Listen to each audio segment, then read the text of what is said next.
नमस्कार मित्रांनो, apex banker या आपल्या युट्यूब चॅनलवरती तुमचं मनापासून स्वागत आहे। आजचा आपला टॉपिक आहे सीलॉग म्हणजेच तर्क व अनुमान।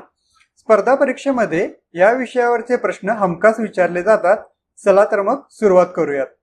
सगळ्यात पहिला कन्सेप्ट। हा टॉपिक मेनली 4 कन्सेप्टवरती आधारित आहे। ह्याच्यामध्ये पहिला जी कन्सेप्ट आहे ती आहे युनिव्हर्सल अफर्मेटिव्ह म्हणजेच सर्वसाधारण सकारात्मक विधान।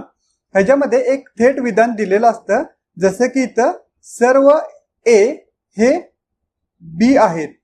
ह्याच्यामध्ये जे सर्व ए असणार आहे त्याची जी डायग्राम आपण काढणार आहे त्यामध्ये ए चे जे सर्कल असणार आहे ते आतल्या बाजूला असणार आहे आणि जे बी चे सर्कल असणार आहे ते आपण बाहेरच्या बाजूने ड्रॉ करायचं आहे। या सर्कलचा अर्थ हा होतो की जे ए आहेत